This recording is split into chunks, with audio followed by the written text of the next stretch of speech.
not really a technology gap. It's really helping a community find an optimum solution for that community and then provide the training that can go with it. Once you have broadband access, that can lead to immediate jobs that are online as well as training. I think this will become a key component of the community college system, and that's one revolution that we're working to help enable and make that come to fruition. Welcome to Forward with NACCE, Inspiring Entrepreneurial Action, a podcast that shares the stories of everyday entrepreneurs, entrepreneurial leaders, and the communities that support us. We hope that this diverse collection of stories brings you inspiration, inspires you to take action, and ignites entrepreneurship in your community as we make our way forward together. Welcome to this episode of Forward with NACCE. We're very excited to have two special guests in our studio today, and we are going to be talking about bridging the digital divide. My name is Rebecca Corbin, and I'm honored to be the president and CEO of NACCE and your host for this episode. So let's jump right in. I've asked our two guests that I want them to do a self-introduction. We're going to be talking a bit about their background and what brought them to this place, but we're really going to be focused in where we are now and going into the future in a very aspirational sense. So Gerry Hayes, why don't you kick it off this morning? Tell our audience a little bit about you and the work that you've done that kind of brings you to this place. Good morning, Becky, and good morning, Matt. And thank you for having me here. I'm Gerry Hayes, the president and founder of the WRC, which is known as the Wireless Research Center of North Carolina. We're a independent nonprofit 501c3 organization founded in 2010 with a very unique responsibility in partnership with the town of Wake Forest, North Carolina. We exist to bridge the technical divide and promote entrepreneurship and create jobs. And over the years since then, we've advanced our core focus into three areas. One is the hardcore technology side. The second one is on IoT and entrepreneurship called Riot.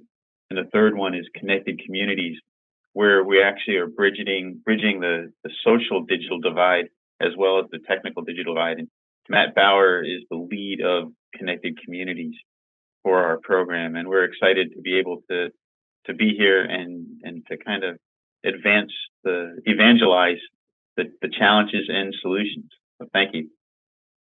That's great. And I know you've done a lot of really good work during the pandemic, which was a challenge for all of us, but really exposed the importance of, focusing on making sure that everyone has access to technology and the internet. So Matt Bauer, let's go to you and tell us a bit about your background. And Gerry shared a little bit about what your role is, but introduce yourself to our audience. Thank you, Becky. Well, my career started a long time ago on Capitol Hill. It's kind of a young boy from Indiana goes to Capitol Hill, and I worked for the Telecom and Finance Subcommittee, which has been changed subsequently, and quickly determined I didn't have the patience for government. So I went on to help co-found three social ventures, for-profit for good social ventures along the way, and two nonprofits. And about 3 years ago, I had a conversation with Gerry, and we instantly recognized we were looking for the same things and joined WRC and started the Connected Communities group within WRC. And we've been building that out. And that was sort of right at the beginning of the pandemic. So it's been an interesting journey, but very timely as digital equity is really come to the forefront in the country, and really great moment in time that things we're looking at being able to level that set. So Digital Bridge is our main focus of Connected Communities, and that is a upskilling, reskilling, connecting folks with jobs very quickly that they can access with just some training, and 3 to 6 months instead of 1 to 2 to 3 to 4 years. Get them on that cycle, and then they can keep advancing from there. So that's the very high level. I know we'll talk more about it, but really great to be with you and on the show today. Yeah, it's great to kick that off. And being that you're a Hoosier, I was born in Indiana also. I think I shared that with you, but It's interesting, you talk a little bit about your background on Capitol Hill and finding the environment where you can make the greatest difference. And I was one of those folks. Actually, last week I was on Capitol Hill. I was there for the swearing in of all things that took a little longer than people thought. So that connects to your point about patience. But it is too about relationships. I had an opportunity because the swearing in was delayed to meet with a lot of people who are doing a lot of good work through the Small Business Committee and other areas. And I think, your work with this 501c3 nonprofit, if people aren't familiar with that designation, gives you the flexibility to do that. But I want to go back to Gerry for a moment, being that you're a founder. So this organization that you established is now entering its teenage years, let's say, right? So it was founded in 2010. I know that you've been changed, through the pandemic, but tell us a little bit about what are your goals maybe for the next 3 to 4 years, building on some of the foundation that you established in the first, 12, 13 years. Thank you. Yeah, for the next 3 to 5 years, we intend to expand those three legs of the organization: Riot, WRC Technologies, and Connected Communities. We started off, we're very engineering focused. My background is electrical engineering. And so one of the innate aspects of being an engineer is when you see a problem, you immediately try to fix it. So we started off with the WRC Technologies. We typically identify wireless challenges and help provide solutions that lead to development and lead to innovation and create jobs and engineering jobs. For the Riot team, that's really about encouraging entrepreneurship. And we have an accelerator program through there and several others. And that's becoming more and more regional. We have a footprint in North Carolina as well as in Virginia, and we're expanding through other states. And then for Connected Communities, very similar. Connected Communities is a little bit on the periphery. It's one of those where we came in to the digital divide from a technology aspect, and it's not really a technology gap. And that's not one size fits all. It's really helping a community find an optimum solution for that community, and then provide the training that can go with it. Once you have broadband access, that can lead to immediate jobs that are online as well as training. And then in the next 3 to 5 years, we see that merging with the community colleges, right? It's really helping the community solving a challenge, and together we can bridge that gap. And the other aspect of Connected Communities is we're reaching out to nonprofit organizations that like the Rotary clubs and others that will help build the mentorship programs around kind of complementing our programs, so that you meet people where they are and you walk with them.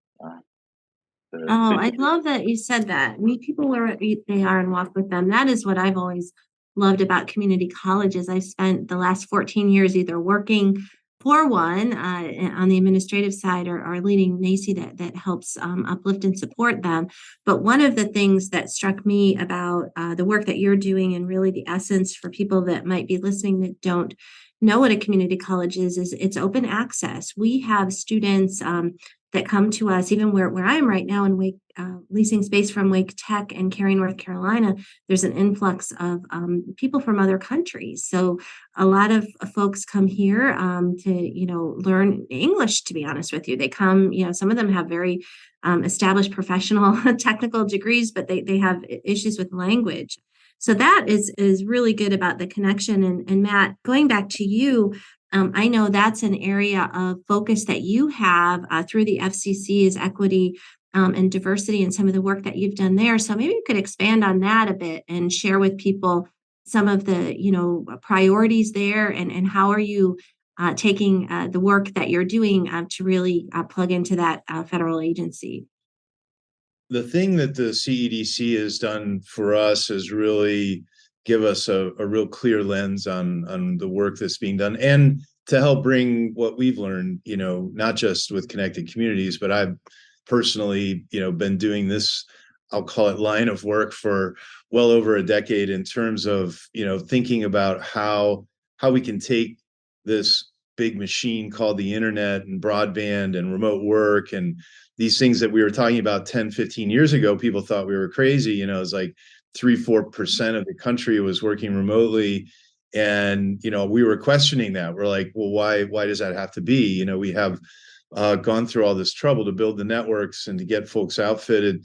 And it really came down to a complex set of issues. It's affordability, it's skills, and the physical broadband component as well. And when you mix those all together, about third to half of the country have been left behind in some shape or form.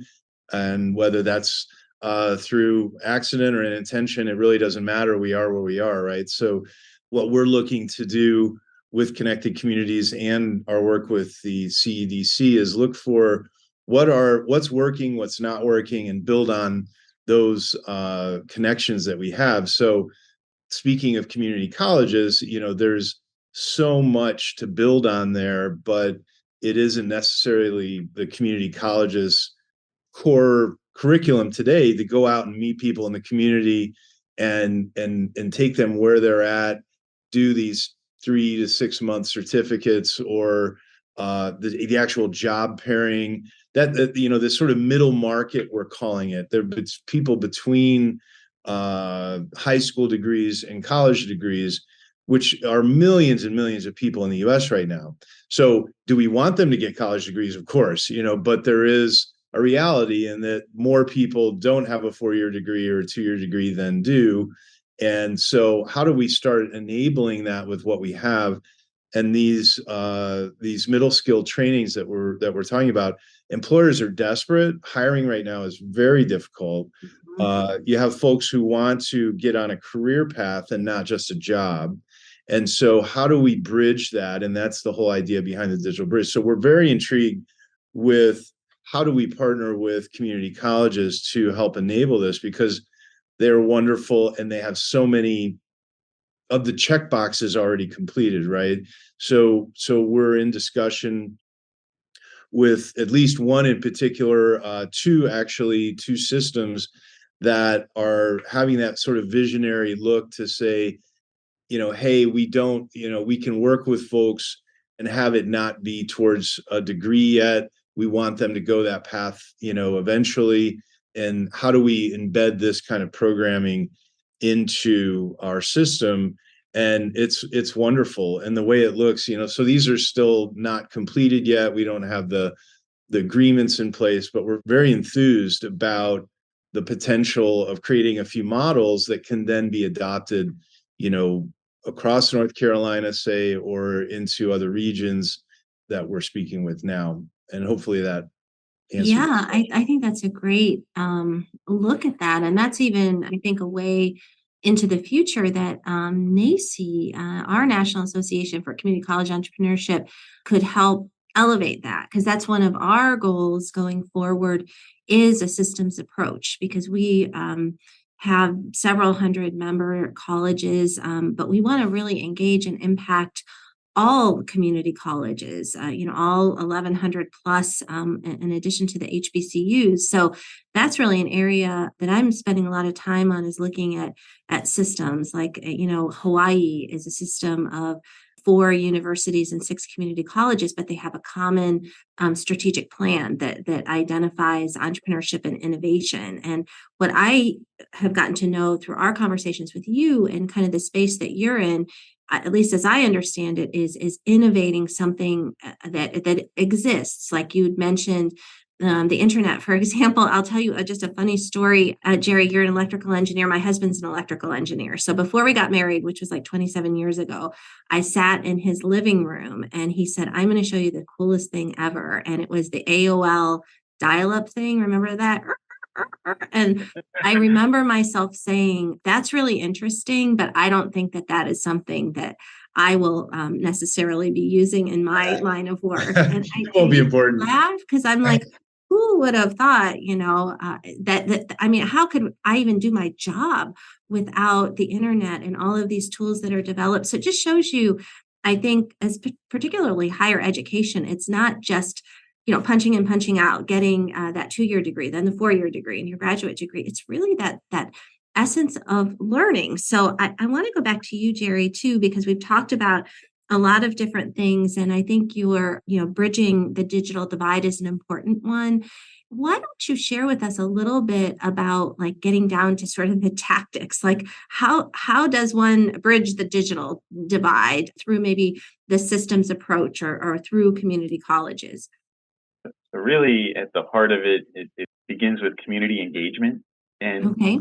and really understanding the community and the needs of the community, and also helping the community see the vision that lies before them. We've One of the things that we've learned from our work in Wake Forest is being able to show opportunities that people don't inherently think are there. They because they're mired in day-to-day work, or you just need somebody to say what could be, and here are tools. A lot of people get intimidated by the internet or by some of the technologies that are there. And one of the things that the WRC does is we help kind of people understand what you can do with the technology rather than the details of the particular, wireless system that you're engaging in. Here's a little bit of one of the phrases we talk about in our engineering staff is we're like wireless plumbers. You don't really care how it works. We know how it works and we can optimize that and have that discussion. But the goal is to make it work well and to make sure that people use it as well as they can and to benefit from it. The same thing with, you go back, and I started my career at Lockheed and then at Ericsson and Sony Ericsson, just after bag phones, when mobile phones started to come into play. The same type of discussion. Who needs to have a phone in their pocket, or who needs to be able to surf the internet from their phone, but the things that it enables now, the information exchange. And one of the things that we touch on in our program is a lot of kids graduating high school that don't have a plan yet. They underestimate their capabilities. They're already a lot more tech savvy than they give themselves credit for. You can see that with the way they handle their phones, and we build on that. And there are a lot of skills having that background that they can go right into. And the same token, opening the door to the community colleges as well is basically helping people identify pathways, and the technology is there to really help move it forward, in the background. Yeah, I love what you said about meeting people where they are. And it also reminds me of kind of an analogy that makes sense to me is, you have these early adopters, which are probably the two of you. And there's this whole swath of like the bell-shaped curve that are the movable middle. And that's, I think, where the action is, in terms of, if we look at the data of the number of students that have dropped out during the pandemic, it's alarming, like 1 million students. And if we again look at the number of, Black or African American men that are not enrolling, those are huge, opportunities if you look at it through an entrepreneurial lens. But I think about my love of community colleges and how it's sort of a misunderstood institution to some degree. It seems like we have a branding problem, right? And I know this just from people, that I talk to in my circle, and it's just they don't really understand maybe the assets of the open access and how that benefits everyone. So I think when we think about a vision for the future, I know for my organization, we're trying to be really crisp and simple and excited. And so we have sort of socializing this equity and prosperity for all vision. I mean, it's probably, unattainable in my lifetime, but man, if we start to combine efforts with people like you that are doing this work, I mean, we'll get a whole lot closer to making that a reality. So on that note, I want to go back to Matt for a second and then close out with you, Gerry. Maybe just share with our audience something that you're excited about in the future. I know we're not quite out of the pandemic, but just we've talked about what the work you do and your aspirations. So Matt, if you want to go first, and then Gerry, maybe just close us out with a thought about the future that's hopeful. I think back to something I touched on earlier is we are in a unique moment in time, and a lot of folks don't necessarily see it right now, but the Broadband and Digital Equity Acts that were passed last year are revolutionary in their approach, in that all 50 states have signed up to create a digital equity plan, and that has to be submitted by the end of this year. And that plan will then guide how these 50 to 60 billion dollars are going to be deployed. And that is for physical infrastructure, but a lot of it's for the type of work we're talking about, which is, putting these centers in the ground, putting this training out there, enabling folks to, come in, like with Digital Bridge. They come in, we talk about their goals, we assess their digital skills, we assign them a digital coach, we get them the training they need, and then they come out the other side and we help pair them with jobs. So that is being done in organizations around the country, but it's very piecemeal right now, and it doesn't have the the sort of oomph that and the coordination that it needs to really make the impact. So I think there's going to be a huge amount of progress in the next 3 to 5 years in all these fronts. And what I'm hoping, and why I'm optimistic, is that through these programs and the awareness and the demand from employers, the demand's got to be there, and it is. Millions of jobs are going unfilled because folks just don't have those couple extra components that they need to be able to do some of this work, which are higher paying jobs and careers, building on the ladders. I think this will become a key component of the community college system. And that's one revolution that we're working to help enable and make that come to fruition. So very excited about that. It's exciting. Gerry?